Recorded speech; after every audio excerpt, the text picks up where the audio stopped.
कहते हैं सुबह का भूला अगर शाम को घर लौट आए तो उसे भूला नहीं कहते। इसी भाव को स्पष्ट करती है मुंशी प्रेमचंद की अगली कहानी, कप्तान साहब। जगत सिंह को स्कूल जाना कुनैन खाने या मछली का तेल पीने से कम अप्रिय ना था। वह सैलानी घुमक्कड़ युवक था। कभी अमरूद के बागों की ओर निकल जाता और अमरूदों के साथ माली की गालियां बड़े शौक से खाता। कभी दरिया की सैर करता और मल्लाहों की डोंगियों में बैठकर उस पार के देहातों में निकल जाता। गालियां खाने में उसे मजा आता था। गालियां खाने का कोई अवसर वह हाथ से ना जाने देता। सवार के घोड़े के पीछे ताली बजाना, एकों के पीछे से पकड़कर अपनी ओर खींचना, बूढ़ों की चाल की नकल करना उसके मनोरंजन के विषय थे। आलसी काम तो नहीं करता, पर दुर्व्यसनों का दास होता है और दुर्व्यसन धन के बिना पूरे नहीं होते। जगत सिंह को जब अवसर मिलता घर से रुपए उड़ा ले जाता। नगद ना मिले तो बर्तन और कपड़े उड़ा ले जाने में भी उसे संकोच ना होता था। घर में शीशियां और बोतलें थीं, वह सब उसने एक एक करके गुदरी बाजार पहुंचा दी। पुराने दिनों की कितनी चीजें घर में पड़ी थीं, उसके मारे एक भी ना बची। इस कला में ऐसा दक्ष और निपुण था कि उसकी चतुराई पटुता पर आश्चर्य होता था। एक बार बाहर ही बाहर केवल कार्निसों के सहारे अपने 2 मंजिला मकान की छत पर चढ़ गया और ऊपर ही से पीतल की एक बड़ी थाली लेकर उतर आया। घर वालों को आहट तक न मिली। उसके पिता ठाकुर भक्त सिंह अपने कस्बे के डाकखाने के मुंशी थे। अफसरों ने उन्हें शहर का डाकखाना बड़ी दौड़ धूप करने पर दिया था, किंतु भक्त सिंह जिन इरादों से यहाँ आए थे उनमें से एक भी पूरा ना हुआ। उल्टी हानि यह हुई कि देहातों में जो भाजी साग उपले ईंधन मुफ्त मिल जाते थे वह सब यहाँ बंद हो गए। यहाँ सबसे पुराना खराब था, ना किसी को दबा सकते थे ना सता सकते थे। इस दुर्वस्था में जगत सिंह की हथलपकियां बहुत अखर थीं। उन्होंने कितनी ही बार उसे बड़ी निर्दयता से पीटा। जगत सिंह भीमकाय होने पर भी चुपके से मार खा लिया करता था। अगर वह अपने पिता के हाथ पकड़ लेता तो वह हिल भी ना सकते। भगत जगत सिंह इतना सीना जोर ना था। हाँ, मार पीट घुड़की धमकी किसी का भी उस पर असर ना होता था। जगत सिंह ज्यों ही घर में कदम रखता चारों ओर से कांव कांव मच जाती। माँ दूर दूर करके दौड़ती, बहनें गालियां देने लगती, मानो घर में कोई सांड घुस आया हो। बेचारा उल्टे पांव भागता। कभी कभी 2-2, 3-3 दिन भूखा रह जाता। घर वाले उसकी सूरत से जलते थे। इन तिरस्कारों ने उसे निर्लज बना दिया था। कष्टों के ज्ञान से वह निर्द्वंद सा हो गया था। जहां नींद आ जाती वहीं पड़ा रहता, जो कुछ मिल जाता वही खा लेता। ज्यों ज्यों घर वालों को उसकी चोर कला के गुप्त साधनों का ज्ञान होता जाता था वे उससे चौकन्ने होते जाते थे। यहाँ तक कि एक बार पूरे महीने भर तक उसकी दाल ना गली। चरस वाले के कई रुपए ऊपर चढ़ गए। गांजे वाले धुआंधार तकाजे करने शुरू किए। हलवाई कड़वी बातें सुनाने लगा। बेचारे जगत का निकलना मुश्किल हो गया। रात दिन ताक झाक में रहता पर घात ना मिलती थी। आखिर एक दिन बिल्ली के भागों चीका टूटा। भगत सिंह दोपहर को डाकखाने से चले तो एक बीमा रजिस्ट्री जेब में डाल ली। कौन जाने कोई हरकारा या डाकिया शरारत कर जाए। किंतु घर आए तो लिफाफे को अचकन की जेब से निकालने की सुधि ना रही। जगत सिंह तो ताक लगाए हुए था ही। पैसे के लोभ से जेब टटोली तो लिफाफा मिल गया। उस पर कई आने के टिकट लगे थे। वह कई बार टिकट चुराकर आधे दामों पर बेच चुका था। चट लिफाफा उड़ा लिया। यदि उसे मालूम होता कि उसमें नोट हैं तो कदाचित वह ना छूता, लेकिन जब उसने लिफाफा फाड़ डाला तो उसमें से नोट निकल पड़े तो वह बड़े संकट में पड़ गया। वह फटा हुआ लिफाफा गला फाड़ फाड़ कर उसके दुष्कृत्य को धिक्कारने लगा। उसकी दशा उस शिकारी की सी हो गई जो चिड़ियों का शिकार करने जाए और अनजान में किसी आदमी पर निशाना मार दे। उसके मन में पश्चाताप था, लज्जा थी, दुख था, पर उसे भूल का दंड सहने की शक्ति ना थी। उसने नोट लिफाफे में रख दिए और बाहर चला गया। गर्मी के दिन थे। दोपहर को सारा घर सो रहा था, पर जगत की आंखों में नींद ना थी। आज उसकी बुरी तरह कुंदी होगी, इसमें संदेह ना था। उसका घर पर रहना ठीक नहीं। 10-5 दिन के लिए उसे कहीं खिसक जाना चाहिए, तब तक लोगों का क्रोध शांत हो जाता। लेकिन कहीं दूर गए बिना काम ना चलेगा। बस्ती में वह कई दिनों तक अज्ञातवास नहीं कर सकता।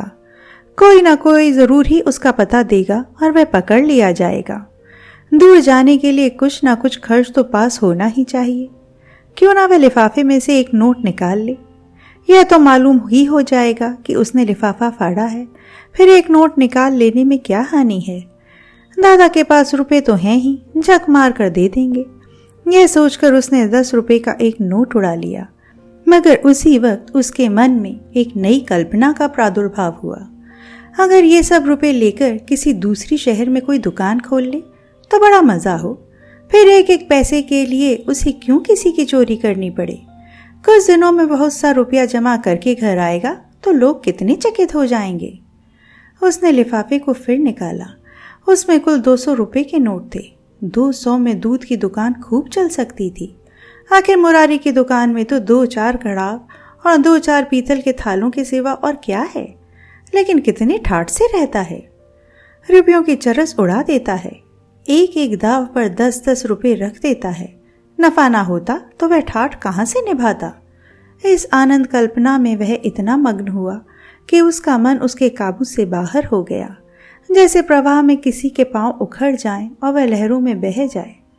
उसी दिन शाम को वह बंबई चल दिया। दूसरे ही दिन मुंशी भक्त सिंह पर गबन का मुकदमा दायर हो गया। बंबई में किले के मैदान में बैंड बज रहा था और राजपूत रेजिमेंट के सजीले सुंदर जवान कवायद कर रहे थे। जिस प्रकार हवा बादलों को नए नए रूप में बनाती और बिगाड़ती है, उसी भांति सेना का नायक सैनिकों को नए नए रूप में बना बिगाड़ रहा था। जब कवायद खत्म हो गई तो एक छरहरे डील का युवक नायक के सामने आकर खड़ा हो गया। नायक ने पूछा, क्या नाम है? सैनिक ने फौजी सलाम करके कहा, जगत सिंह। क्या चाहते हो? फौज में भर्ती कर लीजिए।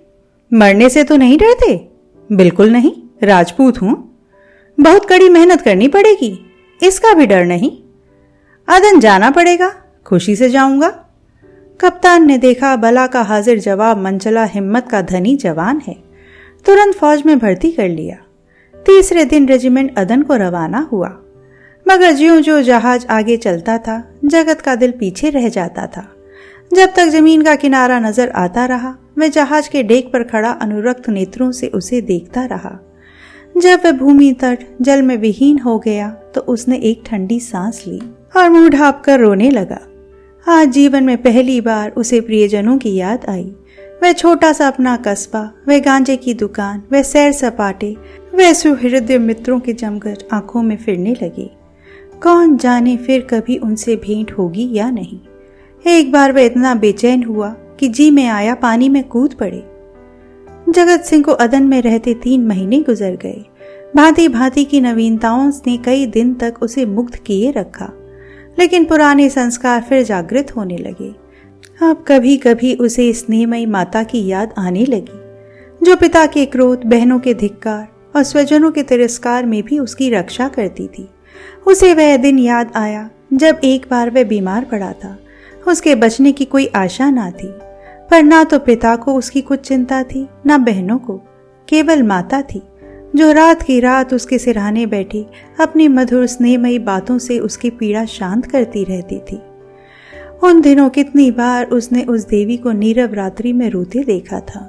वह स्वयं रोगों से जीर्ण हो रही थी, लेकिन उसकी सेवा शुश्रूषा में वह अपनी व्यथा को ऐसी भूल गई थी मानो उसे कोई कष्ट ही नहीं।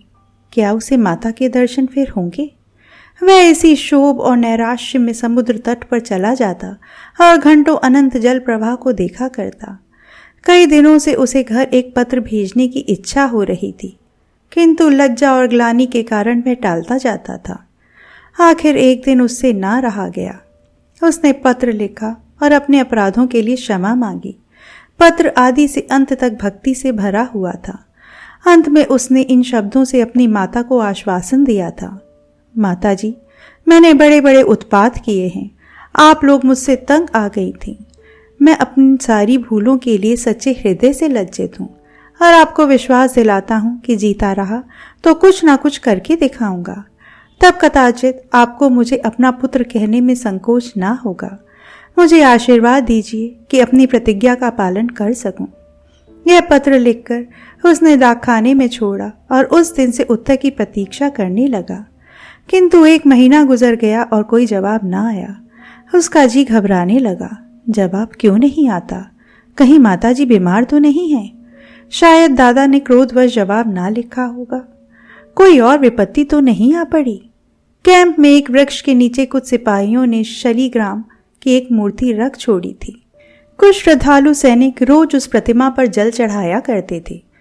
जगत सिंह उनकी हंसी उड़ाया करता, पर आज वह विक्षिप्तों की भांति प्रतिमा के सम्मुख जाकर बड़ी देर तक मस्तक झुकाए बैठा रहा। वह इस ध्यानावस्था में बैठा था कि किसी ने उसका नाम लेकर पुकारा। यह दफ्तर का चपरासी था और उसके नाम की चिट्ठी ले आया था। जगत सिंह ने पत्र हाथ में लिया तो उसकी सारी देह कांप उठी। ईश्वर की स्तुति करके उसने लिफाफा खोला और पत्र पढ़ा। लिखा था, तुम्हारे दादा को गबन के अभियोग में 5 वर्ष की सजा हो गई। तुम्हारी माता इस शोक में मरणासन है। छुट्टी मिले तो घर चले आओ। जगत सिंह ने उसी वक्त कप्तान के पास जाकर कहा, हुजूर, मेरी माँ बीमार हैं, मुझे छुट्टी दे दीजिए। कप्तान ने कठोर आंखों से देखकर कहा, अभी छुट्टी नहीं मिल सकती, तो मेरा इस्तीफा ले लीजिए। अभी इस्तीफा नहीं लिया जा सकता। मैं अब एक क्षण नहीं रह सकता। रहना पड़ेगा। तुम लोगों को बहुत जल्द लाम पर जाना पड़ेगा। लड़ाई बिछ गई। तब मैं घर नहीं जाऊंगा। हम लोग कब तक यहां से जाएंगे? बहुत जल्द, 2 ही 4 दिनों में। 4 वर्ष बीत गए। कैप्टन जगत सिंह कासा योद्धा उस रेजिमेंट में नहीं है। कठिन अवस्थाओं में उसका साहस और भी उत्तेजित हो जाता है। जिस मुहिम में सबकी हिम्मतें जवाब दे जाती हैं, उसे सर करना उसी का काम है। हल्ले और धावे में सबसे आगे सदैव रहता है। उसकी त्योरी पर कभी मैल नहीं आता। इसके साथ ही वह इतना विनम्र, इतना गंभीर, इतना प्रसन्नचित है कि सारे अफसर और मातहत उसकी बड़ाई करते हैं। उसका पुनर्जीवन सा हो गया। उस पर अफसरों को इतना विश्वास है कि अब वे प्रत्येक विषय में उससे परामर्श करते हैं। जिससे पूछिए वही वीर जगत सिंह की वीरुदावली सुना देगा। कैसे उसने जर्मनों की मैगजीन में आग लगाई, कैसे अपने कप्तान को मशीन गनों की मार से निकाला, कैसे अपने एक मातहत सिपाही को कंधे पर लेकर निकल आया। ऐसा जान पड़ता था उसे अपने प्राणों का मोह ही नहीं, मानो वह काल को खोजता फिरता हो। लेकिन नित्य रात्रि के समय जब जगत सिंह को अवकाश मिलता है, वह अपनी छोलदार में अकेले बैठकर घर वालों को याद कर लिया करता है। 2-4 आंसू की बूंदें अवश्य गिरा देता है। वह प्रति मास अपने वेतन का बड़ा भाग घर भेज देता है और ऐसा कोई सप्ताह नहीं जाता कि जब वह माता को पत्र ना लिखता हो। सबसे बड़ी चिंता उसे अपने पिता की है, जो आज उसी के दुष्कर्मों के कारण कारावास की यातना झेल रहे हैं। हाय, वह कौन दिन होगा जबकि वह उनके चरणों पर सिर रखकर अपना अपराध क्षमा कराएगा और वह उसके सिर पर हाथ रखकर आशीर्वाद देंगे।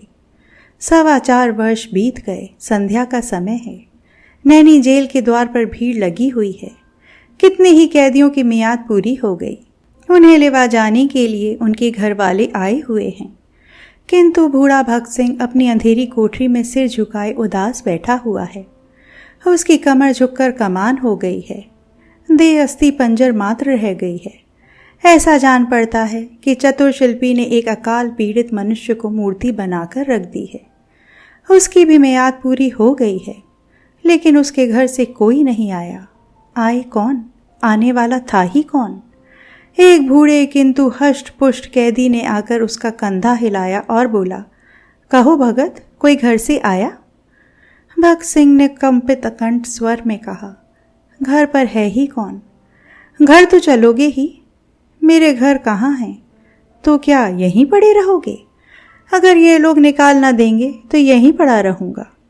आज 4 साल के बाद भक्त सिंह को अपने प्रताड़ित निर्वासित पुत्र की याद आ रही थी, जिसके कारण जीवन का सर्वनाश हो गया, आबरू मिट गई, घर बर्बाद हो गया। उसकी स्मृति भी उन्हें असह्य थी, किंतु आज नैराश्य और दुख के अथाह सागर में डूबते हुए उन्होंने उसी तिनके का सहारा लिया। न जाने उस बेचारे की क्या दशा हुई। लाख बुरा है तो भी अपना लड़का है। खानदान की निशानी तो है।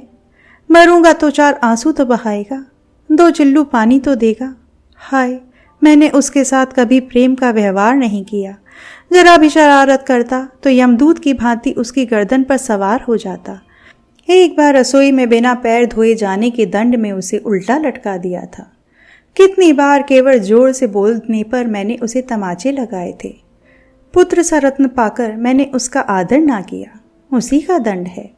जहां प्रेम का बंधन शिथिल हो वहां परिवार की रक्षा कैसे हो सकती है। सवेरा हुआ, आशा का सूर्य निकला। आज उसकी रश्मियां कितनी कोमल और मधुर थीं, वायु कितनी सुखद, आकाश कितना मनोहर, वृक्ष कितने हरे भरे, पक्षियों का कलरव कितना मीठा। सारी प्रकृति आशा के रंग में रंगी हुई थी, पर भक्त सिंह के लिए चारों ओर घोर अंधकार था। जेल का अफसर आया। कैदी एक पंक्ति में खड़े हुए। अफसर एक एक का नाम लेकर रिहाई का परवाना देने लगा। कैदियों के चेहरे आशा से प्रफुल्लित थे। जिसका नाम आता वह खुश खुश अफसर के पास जाता, परवाना लेता, झुककर सलाम करता और तब अपने विपत्ति काल के संगियों के से गले मिलकर बाहर निकल जाता। उसके घर वाले दौड़कर उससे लिपट जाते। कोई पैसे लुटा रहा था, कहीं मिठाइयाँ बांटी जा रही थीं, कहीं जेल के कर्मचारियों को इनाम दिया जा रहा था। आज नरक के पुतले विनम्रता का देवता बने हुए थे। अंत में भगत सिंह का नाम आया। वह सिर झुकाए आहिस्ता आहिस्ता जेलर के पास गए और उदासीन भाव से परवाना लेकर जेल के द्वार की ओर चले, मानो सामने कोई समुद्र लहरें मार रहा हो। बाहर निकलकर वह जमीन पर बैठ गए। कहाँ जाएं? सहसा उन्होंने एक सैनिक अफसर को घोड़े पर सवार जेल की ओर आते देखा। उसकी देह पर काकी वर्दी थी, सिर पर कारचोबी साफा, अजीब शान से घोड़े पर बैठा हुआ था। उसके पीछे पीछे एक फिटन आ रही थी। जेल के सिपाहियों ने अफसर को देखते ही बंदूकें संभाली और लाइन में खड़े होकर सलाम किया। भगत सिंह ने मन में कहा, एक भगवान वह है जिसके लिए फिटन आ रही है और एक अभागा मैं हूं जिसका कहीं ठिकाना नहीं। फौजी अफसर ने इधर उधर देखा और घोड़े से उतरकर सीधे भगत सिंह के सामने आकर खड़ा हो गया। भगत सिंह ने उसे ध्यान से देखा और तब चौंक कर उठ खड़े हुए और बोले, अरे बेटा जगत सिंह। जगत सिंह रोता हुआ उनके पैरों पर गिर पड़ा।